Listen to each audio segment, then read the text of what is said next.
આ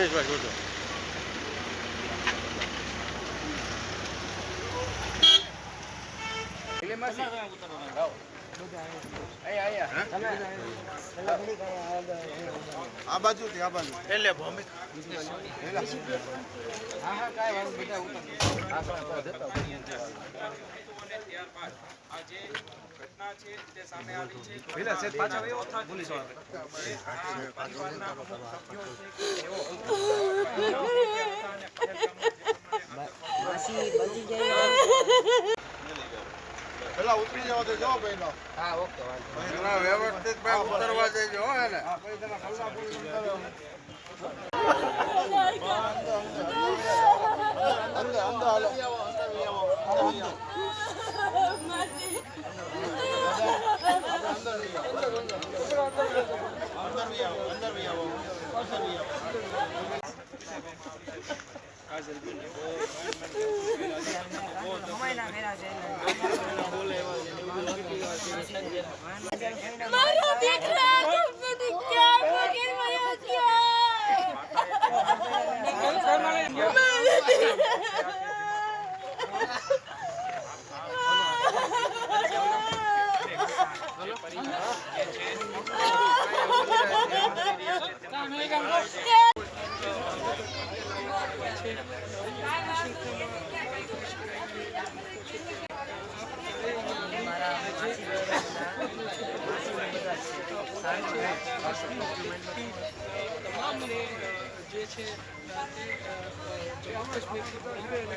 બની હતી કેવી રીતે તમે ત્યાં તમને ખબર પડી તમે કેવી રીતે અહીંયા પહોંચ્યા ન્યાસ બન્યું ત્યારે શું ટૂંકમાં અમે 22 તારીખે સવારમાં આપણે કાશ્મીરથી પહેલગામ જવા નીકળ્યા એટલે 2 વાગે ત્યાં પહોંચી ગયા 2 વાગે પહોંચી ગયા એટલે બધાય ઘોડેસવાર બધાય ઘોડા જેને ખસ્સર કહેવામાં આવે એની માથે બધાય માનો 12 જણા અમારે 20 માંથી 12 જણા તે ગયા હવે 12 ગયા એ બધા ગયા એટલે અમે 8 જણા છે ત્યાં બગીચામાં બેઠા હતા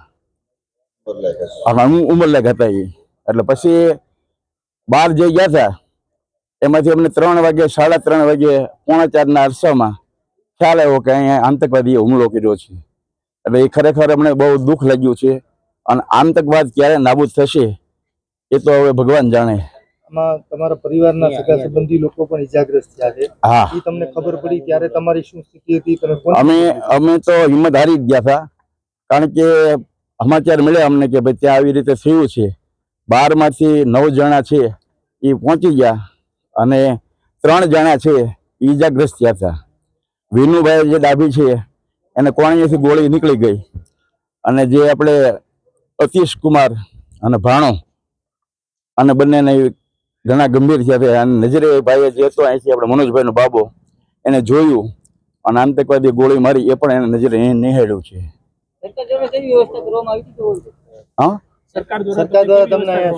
સરકાર દ્વારા અમને એમ કહેવામાં આવ્યું હતું કે ભાઈ તમારી બધી વ્યવસ્થા થઈ જશે અમે શ્રીનગરની અંદર રાતના 8 વાગ્યા સુધી હતા અને પછી અમે હોટેલે ત્યાં હતી હા થઈ ગઈ હતી ફર્સ્ટ ક્લાસ ભલે બોલો બીજી અપેક્ષા શું છે સરકાર પાસે આ સમગ્ર સરકાર આગળ એક જ અપેક્ષા છે કે આ આતંકવાદ નાબૂદ કરવો નિર્દોષ માણસ બહુ મરે છે અને ત્યાં નાના નાના ભૂલકાઓ બહેનો અને ભાઈઓ પર્યટન સ્થળ છે એટલે બધા ત્યાં ગયા હતા અને ઓશિંતાના આતંકવાદી હુમલો કર્યો એટલે અઘટિત દુઃખ થયું છે અને એક સાથે માનો કે બબે એક ઘરની અંદર જાય એટલે એ બહુ જ દુઃખ છે એમ સમગ્ર ઘટના બની તમે એમાં શું શું જોયું અને અહીંયા પહોંચવામાં કોઈ તકલીફ કોઈ જાતની તકલીફ નથી પડી અને અમે નીચે જતા ઉપર બધું બન્યું છે ત્યાંથી બધી દોડા દોડી થઈ ગોળીબાર છે અને બધા અવાજ આવતા હતા બધાના એ અમે જોયું હેરાન થયા બધા આમાં તમે બીજા આતંકવાદી જોયા કે એ કોઈ જાતના અમે નથી આ તો બધા દવાખાના નીચે હતા ને બધા એની હાલ બધું ત્યાં દવાખાનામાં બધી સારવાર મળી બહુ સરસ બધાનું કામ થતું સેવા બધા કરતા ત્યાં ઘટના બની ત્યાં કોઈ મિલિટરી કે ફોર્સના જવાનો કે પોલીસ ઓછી સુરક્ષા કર્મી ઓછા હતા એવું હતું ત્યાં તમે જ્યાં બેઠા હતા ફરવાનું સ્થળ છે હા. ત્યાં પહેલગામ બેઠા પહેલગામ ત્યાં સુરક્ષા કે આર્મી ઓછી હતી? નહીં, ખૂબ જ હતું બધું. એ તો પોલીસ ફૂલ બંદોબસ્ત થવા માંડે ને પછી ત્યાર પછી. ભાવનગરના આપણા આ બે પરિવાર તમારા સગાના પણ આ ઘટનામાં મોત થયા છે, શું કહેવું? એ તો દુઃખદ ઘટના ખૂબ જ કહેવાય. સમાચાર મળ્યા કે આવી રીતે ફાયરિંગ થયું છે હા. તો આપણા ભાવનગરના કે કોઈ બીજા અન્ય લોકો મોત થયા છે આ ઘટના સાંભળી ત્યાં શું સ્થિતિ સર્જાણી, ત્યાંના શું દ્રશ્યો હતા, કયો સામે છે? અમે તો છે ને નીચે બેઠા હતા.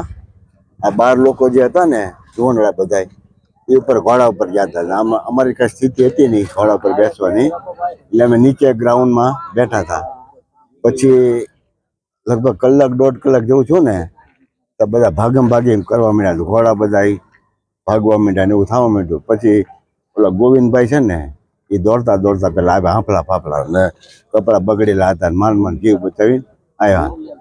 પછી એણે કીધું કે ઉપર આવી તમે ફાયરિંગ થયું છે.